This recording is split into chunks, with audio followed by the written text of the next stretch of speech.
타인에게 흔들리지 않고 자신을 돌보는 법. 공동의존자 더 이상은 없다. 제12장. 인간관계는 두 사람 사이를 어지럽게 왔다 갔다 하는 눈으로 볼 수 있는 에너지를 발산하는 춤과 같다. 어떤 인간관계는 느리고 음산한 죽음의 춤 같은 분위기를 풍긴다. 나는 지금까지 이 책에서 공동의존자 또는 공동의존이라는 개념을 마치 뚜렷하고 알기 쉬운 용어인 것처럼 사용했다. 하지만 이 용어의 정의는 여전히 분명하지 않다. 약물 의존이란 알코올 또는 여러 마약에 심리적, 육체적으로 의존하는 상태를 의미한다. 폭식과 도박이라는 용어들은 머릿속에 떠올리기만 해도 그 개념이 명확하게 이해된다. 그러나 공동의존이라는 말은 막연하기만 하다. 도대체 공동의존이란 무엇인가?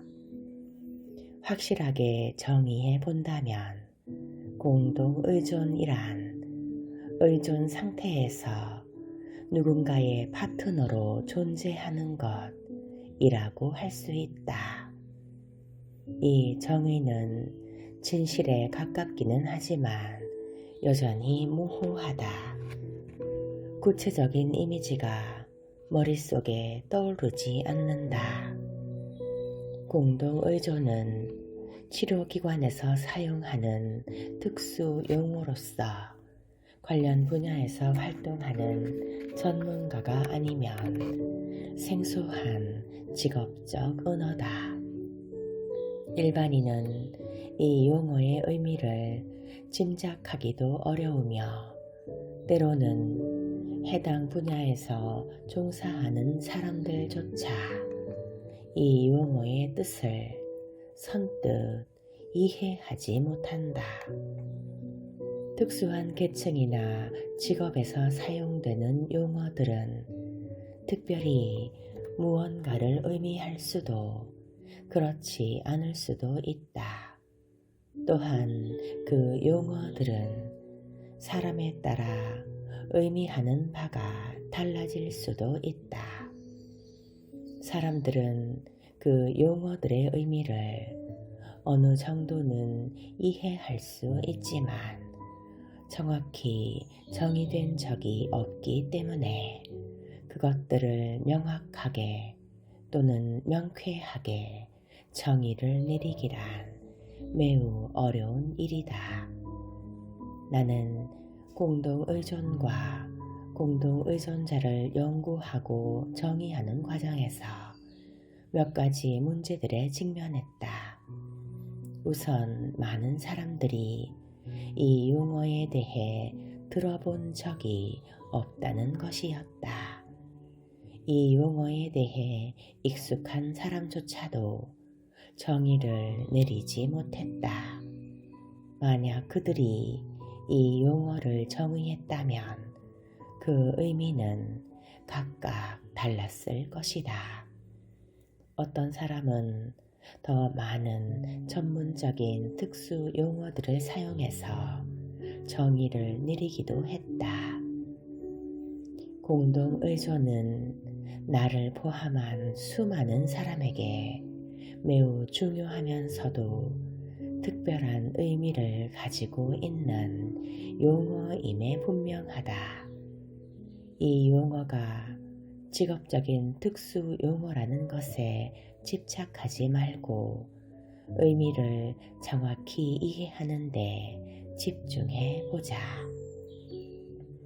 공동의존이란 나는 공동의존에 관한 정의에 대해 많은 것을 들었고 많은 것을 읽었다. 로버트 서비는 공동의존, 최근 떠오르고 있는 문제라는 책에서 공동의존을 다음과 같이 정의하고 있다.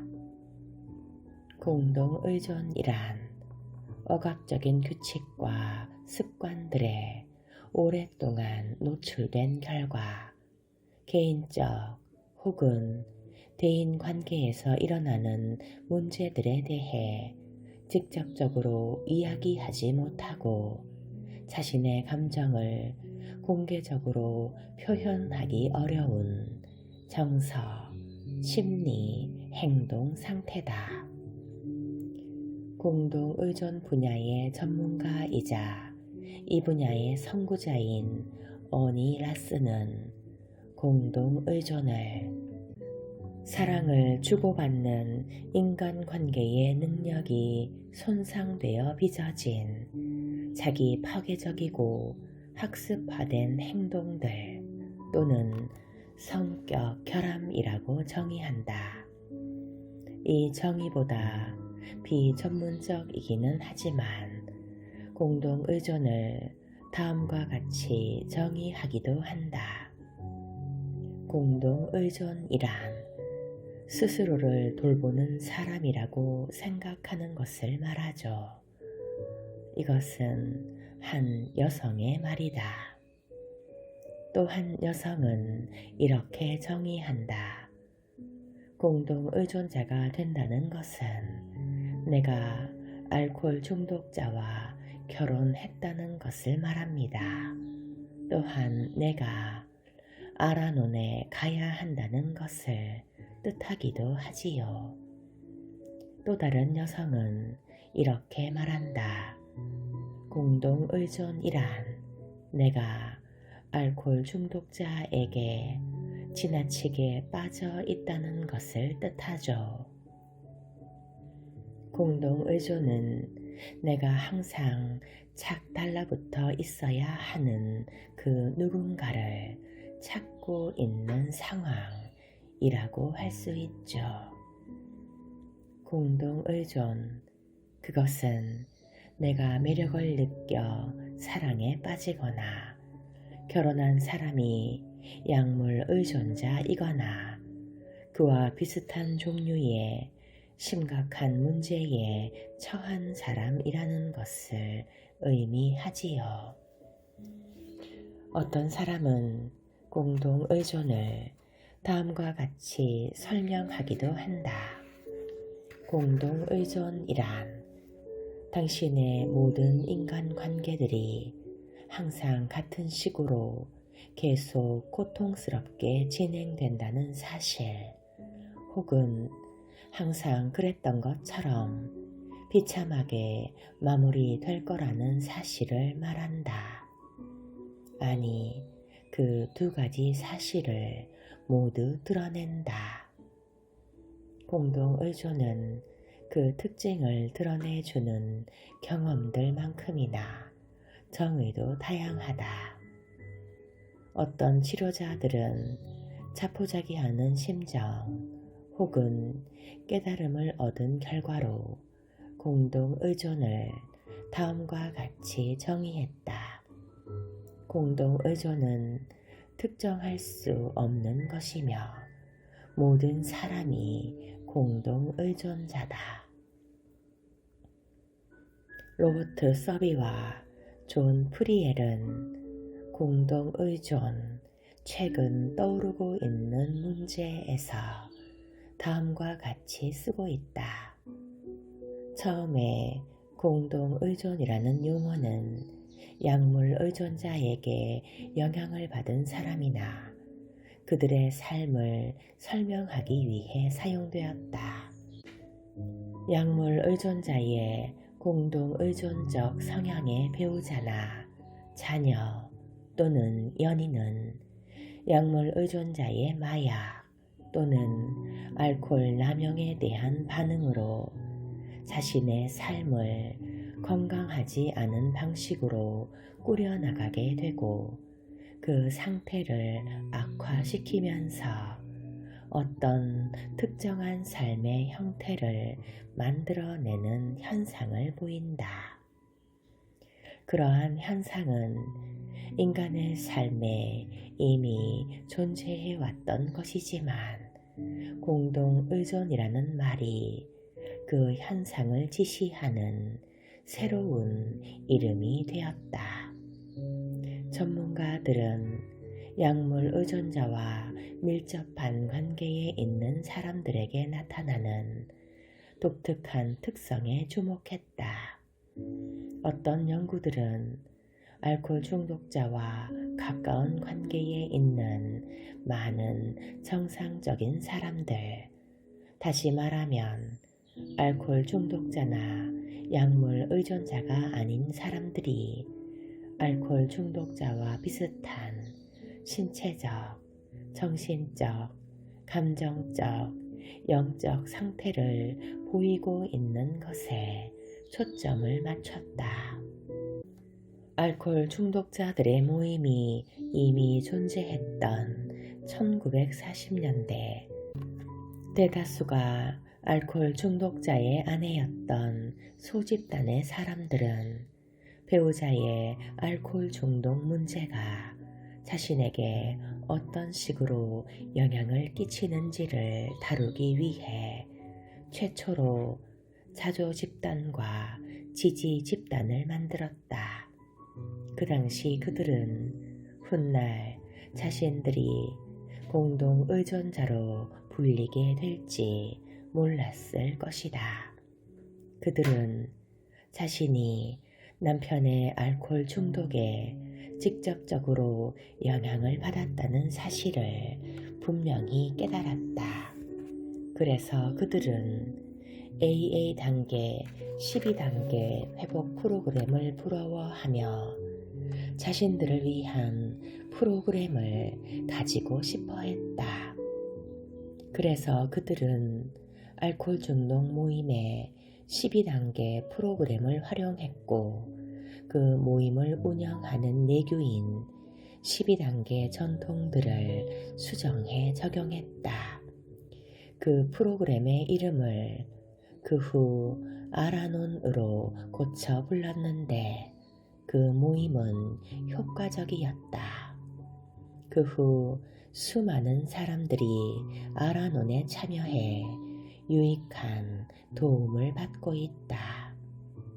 공동 의존이라는 용어가 등장했던 1979년 무렵에는 공동 알코올 중독자나 유사 알코올 중독자로 불리던 공동 의존자들을 알코올 중독자와 헌신적인 관계를 맺고 살아온 결과로 자신의 삶을 관리할 수 없는 지경에 이른 사람이라고 생각했다. 그 후 공동 의존의 정의가 확대 해석되기 시작했다. 전문가들은 약물 의존자가 가족에게 미치는 영향과 역으로 가족이 약물 의존자에게 미치는 영향까지 더 깊게 이해하기 시작했다. 그리고 전문가들은 폭식, 식욕 상실, 도박, 성적 행위 등과 같은 문제가 어떻게 공동 의존과 연관되는지를 진단하기 시작했다.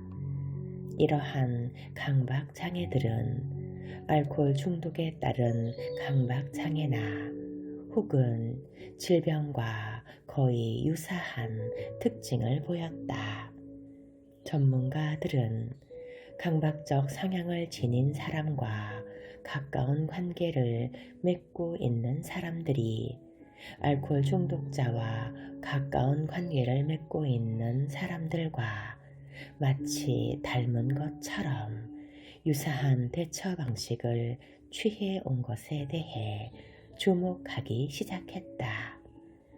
실제로 독특한 현상들이 그러한 특징을 갖는 가족들에게 나타났던 것이다. 공동 의존의 특성을 보이는 집단들은 알코올 중독자의 성인 아이, 감정적 또는 정신적인 장애를 가진 사람과 인간관계를 맺고 있는 사람, 만성 환자와 연관된 사람, 자녀의 행동에 문제가 있는 부모, 무책임한 사람과 인간관계를 맺고 있는 사람, 사람을 도와주는 직업군에 속한 간호사나 사회복지사와 같은 사람들이었다. 심지어 회복 중인 알코올 중독자와 약물 중독자들도 자신들이 공동 의존자이고 본인들이 약물 의존자가 되기 전부터 어쩌면 공동 의존자였을 수도 있다는 점을 인식하게 되었다. 공동 의존자들이 갑자기 도처에서 나타나기 시작했다.